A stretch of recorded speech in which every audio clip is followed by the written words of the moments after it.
Welcome back to a new episode of Patriot Specialized. Today is a special episode where we finally got a chance to interview a 49-year veteran in the trucking industry. The amount of information that's in this guy's brain is unbelievable to me, and we got a chance to pick at that a little bit, so stick around.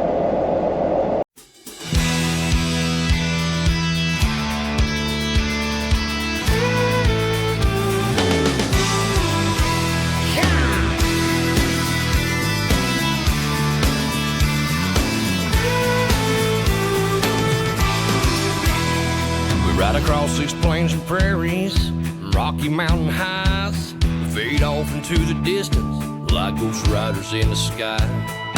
Black smoke and white line, steel horses side by side. It's more than just a living, y'all. Hell, it's all. All right, so as you saw earlier in the intro in this video, we got a very good opportunity here to interview a guy that's been in the industry for longer than I've been alive, I think. And that, you know what we decided the other day? Close, yeah, no doubt. Yeah, not quite. Oop, careful. Been at it for a while. Not longer than you've been alive, but been at it for a while.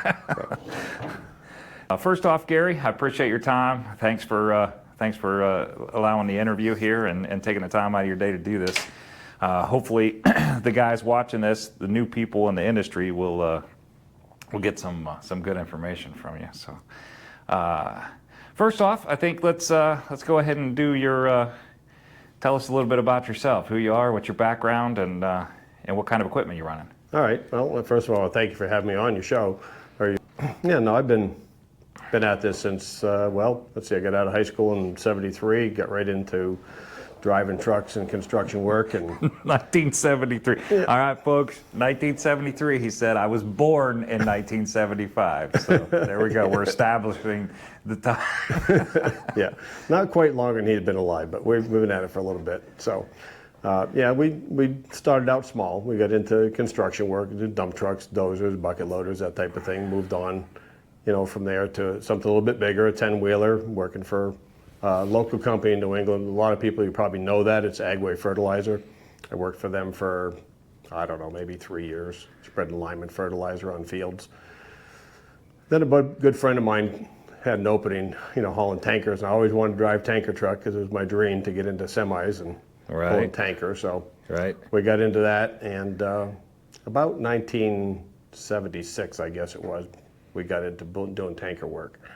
And we drove some old equipment. There was a 1952 B model Mack with a triplex in it, which I learned how to drive in. No power steering, none of that stuff. No air ride seat, no air ride suspension, none of that stuff. So. That's what I was just about to say. This sounds like before power steering. Oh yeah, everything. So we had some Brockway. We had a Brockway, which I think was a '65, which was the truck I used most of the time. And to all of you who used to these big horsepower trucks, didn't happen back in the day.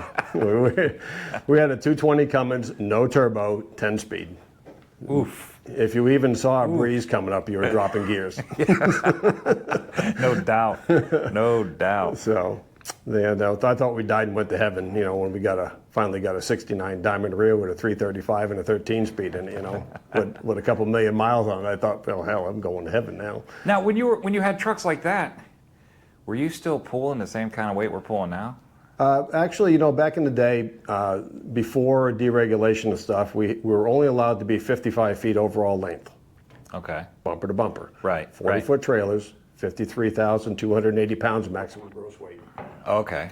So, now we're pulling 80,000 pounds, 100,000 pound loads. Of course, these specialized loads are always been heavy, but your general freight stuff was 53,280 pounds on 55 feet long. Right. It wasn't until deregulation in '78 when they finally allowed you to get a conventional tractor trailer.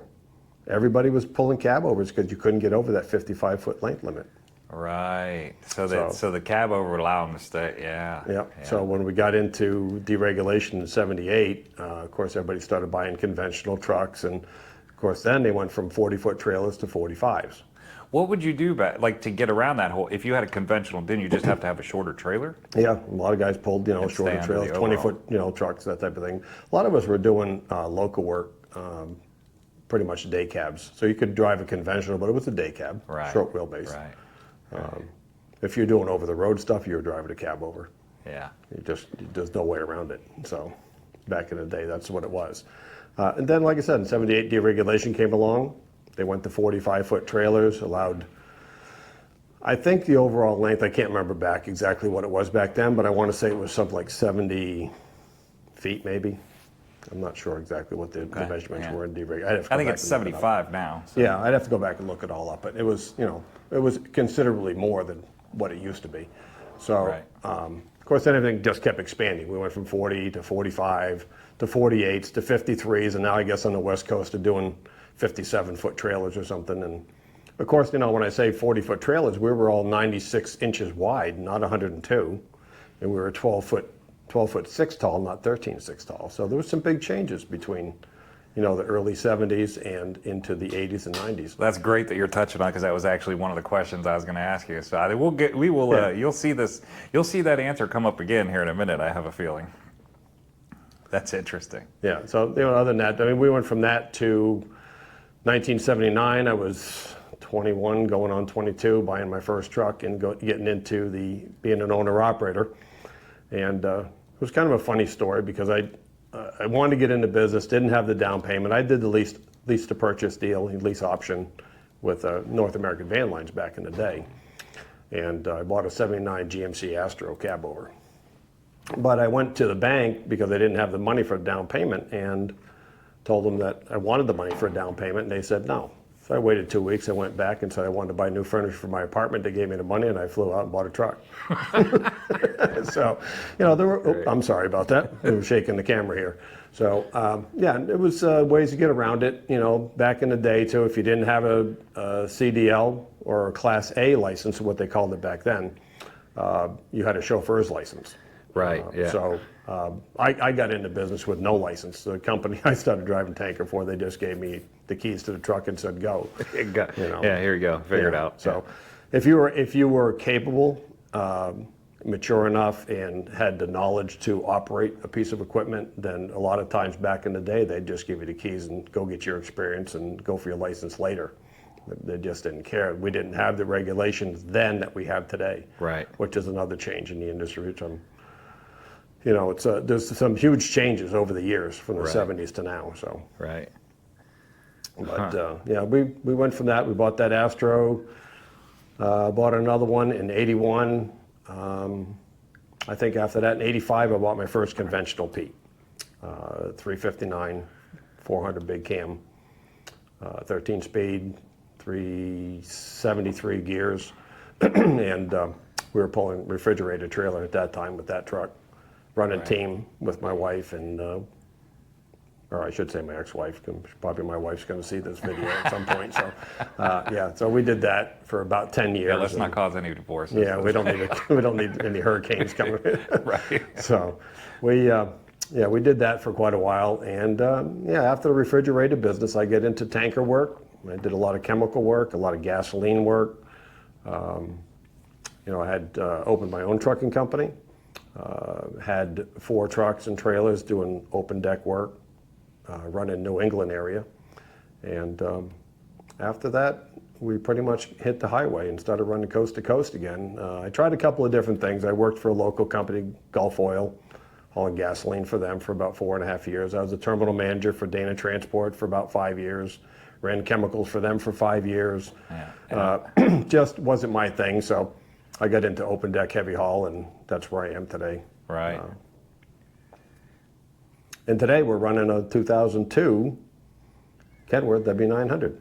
I in the last, if you all saw the last video, Gary, if you haven't figured this out yet, Gary's the guy that was in that video running with me, and we pulled out of the rest area there, and I shot that angle. Yeah, right. Yeah.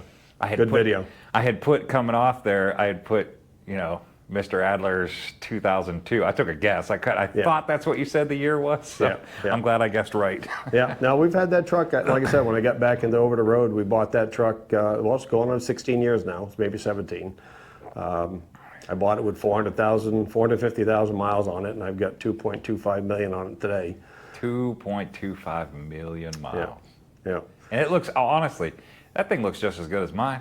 Well, we try to take care of it. Of course, you know, DOT out there, they're always after you for one thing or another. So you guys out there want to keep your equipment clean, keep it maintained, keep it looking good, and you'll avoid a lot of problems. Yeah, I actually said that one of my videos I was talking about, you know, scales and things and way to avoid it. And that number one is keep the crap off the dashboard. Yeah, off the dash, keep the outside clean. Don't, Yeah. you know, just everything. Keep Look like you know what you're doing is half the battle. half the time, at least. Yeah, so right. best you can. But they look for that. When you drive into the scale, other than, well, today they have the sensors to pick up your ICC number, your MC number, and if you've got a bad record, the company does, they're going to pull you around just because of somebody else that may have done something wrong, Right. because you have a bad record. Right. But if it's, you know, chances are if you look good, you've got a clean truck and it's put together, it's not falling apart, not held together with duct tape, and you look like you know what you're doing, chances 9 out of 10 times they're going to wave you through, let you ride. Yeah. So, All right, so you mentioned right there, just a minute ago, you mentioned heavy haul specialized. That was one of my questions. Actually, the kind of two of my questions, really. More than anything, my goal is to show people that this isn't that difficult to do. Right. But it does require some, you know. Sure. So what do you think the most difficult part of hauling specialized would be? well, I guess it's going to be different for everybody, but for me, the most difficult part of doing specialized or heavy haul is to know all of the regulations and rules about hauling specialized or heavy loads from state to state. I mean, if you're working just within the state, then that's one thing. You know what your state allows you to do. But if you're going to run multiple states across country, you need to know that, okay, you're going to load 130,000 pounds on 6 axles in Florida, but you're not going to be legal when you get to Virginia or South Carolina because the laws are different. So to know all the axle weights, all the rules and regulations of every state, you know, for escorts, for permits, for high poles, for just those things alone. And whether you need a permit or you don't need a permit, those to me, because it's not uniform coast to coast, state to state, that to me is the most difficult part of hauling heavy haul and specialized. I actually totally agree with that statement. But yeah, I mean, it would be a lot easier if the states and the federal government would allow that to be uniform. They come together on this. And I understand the height issue can't be uniform because you have a lot lower bridges on the East Coast than you do on the West Coast. That I get, but as far as weights.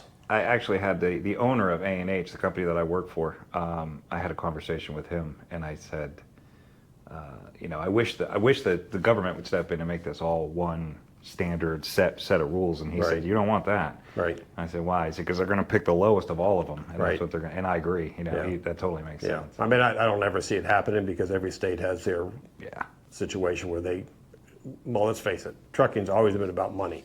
What each state can collect from not just owner-operators, but every trucking company. It's about revenue for the states, and they're not going to uniform it because then they wouldn't make any revenue. Right. So it's just that easy. It's a business. Just Yeah, like it's a everything business. else. Yeah, exactly right. Yeah. Just like we're in business to make money, they're in business to make money as well. Yeah, They just right. take our money instead.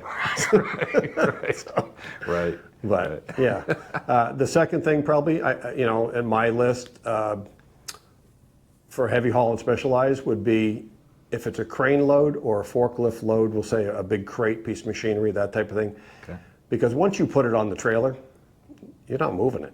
If it's a heavy load, if it's 60,000 pound or 62,000 pound load, once you put it on there at the shipper and you tie it down and you leave and you go to the scale, it's yours. Right. You know, Yeah. it's different than putting on a dozer or an excavator or a bucket loader or even a military tank or any Something kind of, you can move anything if that you're- moves. Yeah, right. You can readjust it on your own, but once that crane sets it down, it's yours. So to me, the crane load or the forklift load or a piece of machinery, crated or uncrated, is probably the next most challenging thing to get it on the trailer in the right position. Right. The first, like at the customer. Yeah. What do you use to help you, like when you're loading something like that? What do you use to help you get an idea of where to put that thing? This is actually a question I get asked a lot on this channel. I think it's a matter of experience and knowing your equipment. Every piece of equipment is different. Every position of the fifth wheel is different. The number of axles you have are different, and you have to learn your piece of equipment. Right. You have to study your piece of machinery or whatever it is you're loading, because it's not always center weighted on the crate. You may be offset by 2 feet, where the Well, I heavy end talked- is up, like the loads we're hauling today. Yeah, I talked about that on that video. Sure. where we It put may the heavy be end that in you the need back. to make them turn it around and load it opposite, so the heavy end is at the back where you have your triaxle, Right. or your quad axle, whatever it is you're pulling for Right, equipment, right. so that you're legal. We But those, literally did that on this load.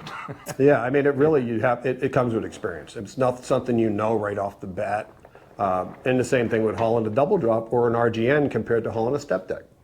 They load differently. When you put the weight on, the weight transfers differently from front to back. Right. It's learning your equipment. So the third, I guess, probably most difficult would be just driving equipment on, whether it's an excavator, dozer. Learn how to operate it. Learn how to operate the equipment. And every piece is different, and year to year, whether it's a 76 or a 96 or a 2006 or 2023, they start different, they operate different, and that's a little bit of a challenge if you don't do it on a regular basis. Yeah, right. So, but if that's what you do, if you're an equipment mover, then you're pretty good with it. It's not a problem. Yeah, that's the majority of my freight is equipment, and I, Yeah. I actually that it's funny that you say that. I mean, I guess it is challenging. I mean, Yep. for somebody who doesn't know or have maybe my personality, but that's actually I would have put that in the most rewarding part. Yeah. That I get to play with new stuff. Well, yeah, that's part of the reward, Yeah. playing with that stuff, Right. But on the rewarding part of the thing to me is being able to take these giant loads that we haul. And not all that big, but some of them are pretty big. I mean, 17, 18, 20 feet wide, or tall. And getting them loaded legally and safely and secured on the trailer and delivering them to the customer unscathed, on time, and safely across country.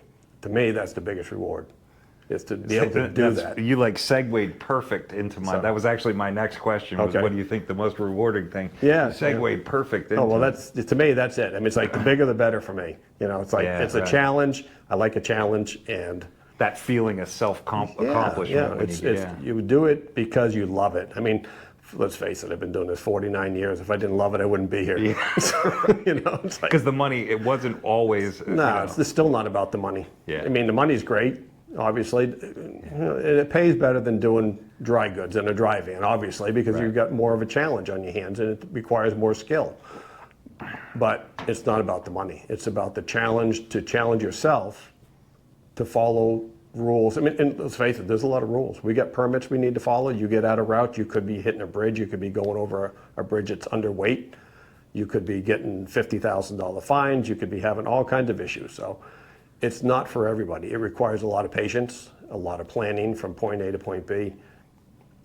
It's one of those things that it's not for everybody. Right, Because there's a lot of drivers out there that just like to hammer down, just go point A to point B as fast as they can get there. And so this is And there's not, nothing wrong with that, if that's what they no, want to that's do. fine. Yeah. No, there's nothing wrong with it. I'm just saying it's not yeah. for everybody. This is a Right. job that requires patience Yeah. and common Specialized. sense. So, Yeah, no joke. yeah. That's the truth, too. And this load actually, the loads that we're doing right now are actually sort of testing our patience the other way. We have way so much time here that we're Right. kind of like, okay, are we Yeah. ever going to get there? Right. Well, that's it. I mean, most of these big loads, because not so much when it's just one piece of equipment, but when you're doing a move of multiple pieces, Yeah. they don't want to set the crane up 4 or 5 different times. Well, They it's want- expensive, Yeah, yeah. it's expensive. They want people there all at the same time to load, all at the same time to unload, because then they'll have to pay the crane operator one day to be there rather Right. than 4 or 5 days. So it makes sense. Right. So they give you a lot of time so everybody can make the trip.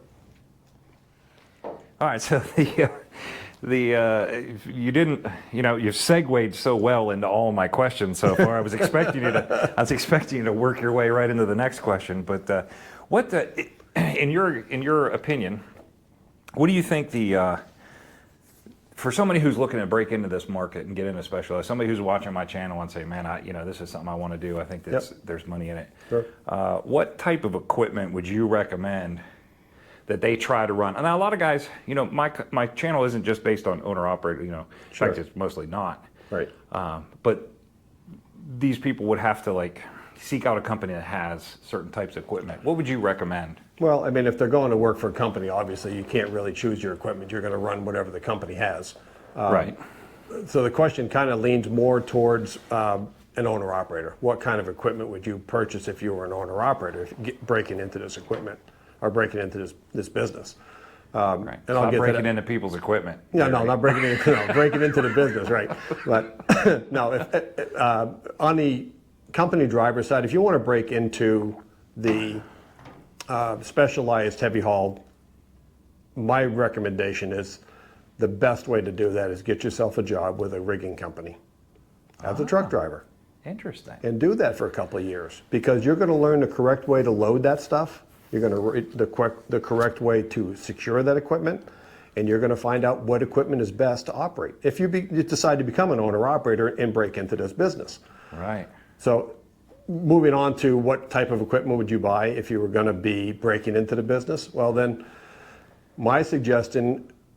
And these are like first year guys. Just Yeah, you know, this is- obviously we don't want to send anybody out. Like, Yeah, go no, I grab don't a- wanna- go grab yeah. a 7-axle RGM. No, I wouldn't even suggest that. My suggestion is go work for a rigging company or a heavy haul company and let them teach you the correct way to do it. Learn for a couple of years doing that. And then if you decide you want to become an owner operator, then seek out a piece of equipment. And I'm not a big fan, as you know, I'm driving a 2002 Kenworth. Mm-hmm. It's got some electronics, so I do have electronic log, but I'm not a big fan of the newer trucks with the sensors and the emission controls and all that. So therefore, I would not suggest anybody breaking into the business to buy a new truck, because it's extremely expensive Really? if they break down. Okay, Yeah, even I mean, under you aren't warranty, there. it's going to cost you a bunch of money. You're going to get towed. Well, You're we gonna have- found out, like one of my videos I just did, the people on my channel, they've seen that the warranty doesn't necessarily mean anything at this Yeah. point. My truck spent 3 days at Peterbilt, and they Sure. yeah. sent us a huge bill for things that we thought would have been covered. Yeah, I mean, I thought a couple of years ago of trading up to a 4-axle and upgrading my trailer to a bigger trailer to haul Right. more heavy loads and stuff. But I thought,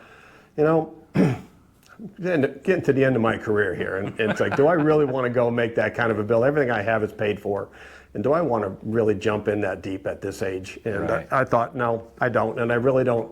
I talked to several people at the Cat dealer, because I do run a Cat. I got a C15 in my 2002 Kenworth, and it's a 500 horsepower with a 13-speed and 355s. And every time I bring it up, my mechanics tell me, keep what I got. Just don't do it. Just keep what you have. So that kind of deterred me from buying new equipment. And again, if you're gonna get into business as an owner operator, then I would suggest buying something that is a little older, maybe not as much electronics as the newer vehicles do. I don't want to say, there are certain years you don't want to get. 2008, 9, 10, extremely a lot of problems. If you want to go and be an owner operator and you want to get into it, What you said those years were Yeah. a problem. Yeah. What equipment? Like a Kenworth, a Peterbilt? yeah, or it doesn't matter. They all had the same problems. It all has to do with the emissions that the government put out. the beginning of The emissions. beginning of the Right, emissions. right. Those problems from 2007, I think as far as 2015, were some really serious problems with. So if you're going to buy a truck, don't try to stay away from those years. If you're going to buy a new truck, they're probably a lot better than they used to be. But for someone getting into the business, try to buy something that maybe is 2005 or older. Well, I don't know anybody getting in the industry that isn't like Donald Trump's kid Yeah. that could afford to buy anything. Yeah, well, I mean, things now. they've gone up. I mean, let's face it. I bought my truck 17 years ago. I paid $60,000 for it. Yeah, It's worth 100 today. right. It's unheard of, just because of what it is. It doesn't have the emissions that the new trucks do, and everybody Right. wants them. Right. So even to get one of those would be hard unless you come across a good deal. Right. And but I would suggest someone, you need to be mechanically inclined to an extent. You got to be able to figure stuff out. And if you're going to become an owner operator, there's a lot of things you need to know. But to get into heavy haul equipment wise, to start out, get yourself a 3-axle tractor. Get yourself either a spread axle step deck, or get yourself an RGN, 2 or 3 axle RGN. See if you like it. You may not like it, and you may want to get rid of your equipment. Don't jump in there and spend $1 million on equipment and not be able to get rid of it. Right. But see if you like it first. Spend a couple years working for somebody and see if that's something you want to do. All right. So. See, again, I was waiting for you to segue. Well, I was going to say, I thought you were going to ask me about new drivers wanting to buy trucks. And it's like, okay, well, there's a couple of questions. I mean, I get this question all the time from drivers on the road. It's like, hey, I'm a company driver and I want to buy a truck. I always heard there's no money to be made in being an owner-operator. So I always get that question. It's like, and I have a couple of questions for you. And, the first two questions, number one is, are you married? And he says yes, or she says yes, or whatever. And I said, okay. Are you have any kids? It's either yes or no. You either have kids or you don't have kids. Right. And if you say yes to both of those questions, then my answer is don't buy a truck. Because as a parent or as a spouse, you need to spend time with either your spouse or your children. And especially when your children are young, you need to be there to help your spouse raise those children. Yep. Because that's part of the problem in the country we have today is that it's one parent raising children, and Right. they need two parents. So if you're a single guy, single girl, you want to buy a truck, want to hit the road, see what it's all about, go for it. I did it, and I get no regrets. Right, So- right. All right, so that being said, actually, it's interesting that you said that because I in one of my videos, I was talking about, for new people in the industry, I was talking about the things they need to do before they start out on the road, and I had said that was one of the big ones is you need to talk to your spouse, you need to Yeah. talk to your kids, Yeah. you need to find out what the expectations are, Yeah. and let them know what your expectation as well as what their expectations Sure. are. And without that, it's a recipe for disaster. Oh, it is. And I've run into so many people out there that are on that verge of disaster because, let's face it, if you're not making money, you're going to lose something. And those somethings could be the truck, could be the trailer, could be a job, could be a house, could be a family. Because if you're not sending money home to take care of that family, they're not going to hang around. Right. They're hitting the road for somebody who's going to take care of them, put food on the table, put a roof over their head. So Right. it's not all about you and being on the road and making your lifestyle. It's about your family if you have one. No So, doubt.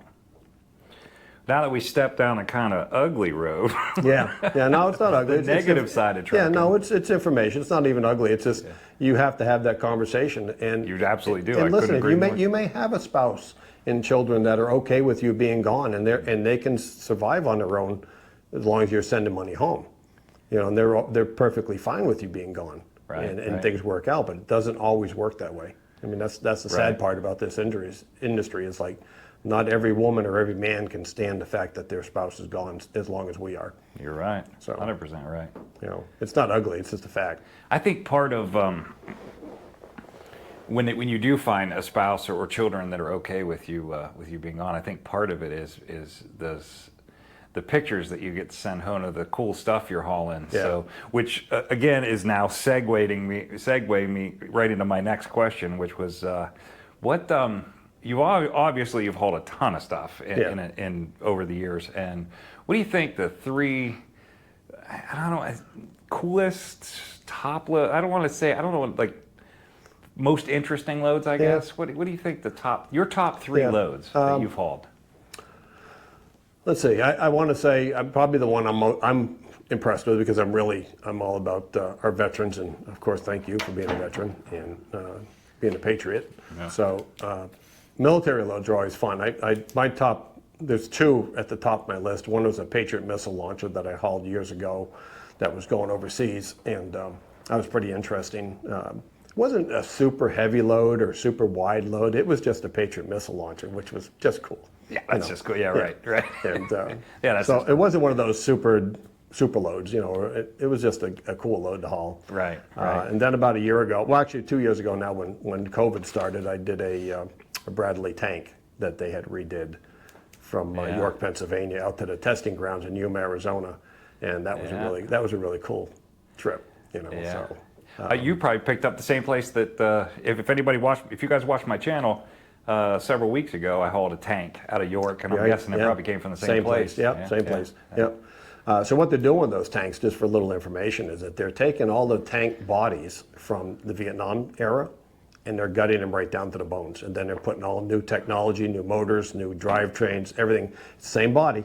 They're just putting all the new high-tech technology into them, and then they're taking them out around the country and testing them. Interesting. So yeah, it's pretty cool. You know, I stuff. loaded there and I didn't even think to ask Yeah. that question. So yeah, I always try to get Picking into that brains. stuff. Yeah, that's right. what's going on with this stuff. That's funny. So as far as that's when the military stuff, that's pretty cool. And then I did I think it's a Doosan DX225LL, which is a log loader. And if you don't know what they are, look them up. They're pretty cool. Hey. So you see if you watch that TV channel with the they do the logging competition, Oh, yeah. the guys on TV, Yeah, that yeah. program.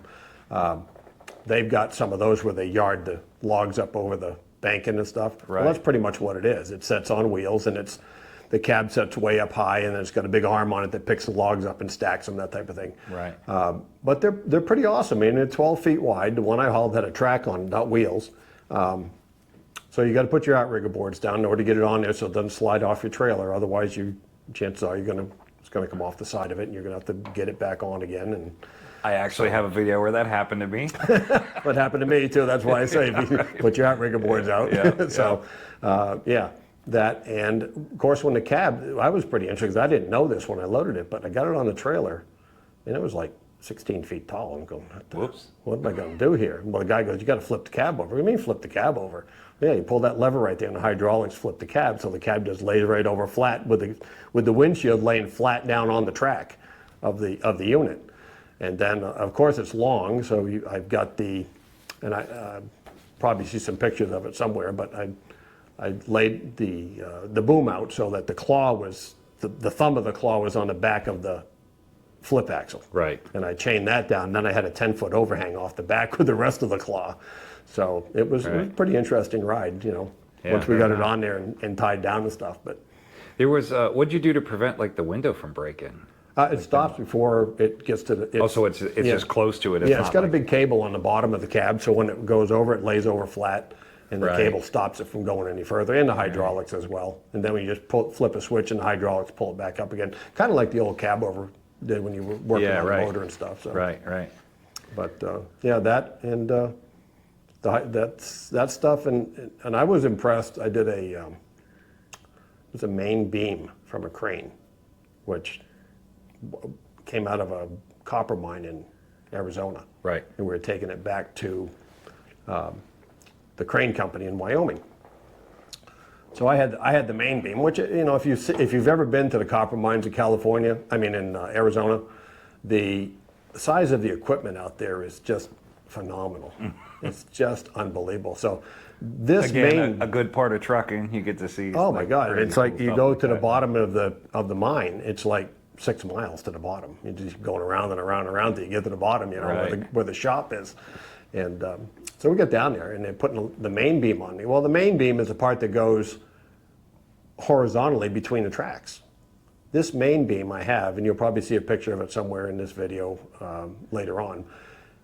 It is bridged on the front deck of my RGN to the back of my trailer, on the rear deck of my RGN, which is a 53-foot trailer. So this main beam of this crane is 53 feet wide, Wow. with the tracks on the end of that. So it's Wow. a big, it multiple pieces to be moved. It's just a big piece. So No doubt. yeah, so that's, it's not wide, it's not tall, it's any of that stuff, but it's just amazing that there's equipment out there that are as big as that is. Right. So those are probably the 3 or 4 pieces that I'm pretty impressed with. And I've hauled a lot of stuff, hauled a lot of tanks, a lot of vessels, 17.5 wide, 17.5 high, 40 feet long. Right. Stainless steel vessels across country, that type of thing. Yep. But I think those probably, vessels are vessels. They're all pretty much the same. They're all, diameter, they're like a big tank, and they're all the same. They're long and round. So. So there's a lot of equipment out there. Big dozers, D7s, D8s, that type of thing. They're massive. That's no the joke. fun part is driving them. You get, Yeah. You know, I agree. so. I definitely agree that Yeah. you get to play with stuff. Yeah. Unless it's not working properly, and then Yeah. then it's no longer fun. When it's new, it's good. When you pick it up Yeah. at the auction, it's not so much fun. Yeah, right. Yeah. You got to sit there for 20 minutes Yeah. trying to figure out how it runs. Yeah, and I didn't be honest with you, I didn't know they made electric powered asphalt pavers. I didn't know that either. I picked one up in Utah one day and took it. I can't remember where I took it to. I think it was South Carolina or something, but it was brand new, electric powered asphalt paver. Huh. I almost went out after one of them one time. I saw them on our load board. Yeah, it was pretty cool. So, all kinds of stuff we get to operate. So. Right. So I really appreciate you taking the time today, and I do have one last question for you for this portion. Sure. That I just happened to think of it last night, and I actually was watching another channel, and I was watching a guy, and he asked this question to a guy that he was interviewing. I thought, man, what a great question. What are a couple of things? I don't want to get too in depth because there's probably a lot of stuff, but what are a couple of things that you know or you have seen in the trucking industry from when you started till now that have gotten better? Equipment. No, obviously. I mean, everything gets better as far as equipment goes. I mean, that's just what it is. But safety. Really, when I got into the business, there was a lot of drug and alcohol use across coast to coast. Oh, yeah. There was a lot of 2 and 3, 4 logbook, run day and night for weeks on end without any sleep type thing. And I'm not so much a fan of the electronic log because I don't think that putting a limitation on the amount of hours you can drive a day without taking a break in between. Because let's face it, back in the day, I'd be home for 2 weeks and I would leave out, and maybe 2 hours down the road, I'd need to take a nap. Right. And I'd lay down for 4 or 5 hours and it wouldn't affect my driving time. But when I got up, I was fresh and ready to go. Today, once you start that log, you're going down the road and you may be tired, but you're not getting paid unless you keep pushing on. Oh, And man. to me, that's the most dangerous thing in this industry.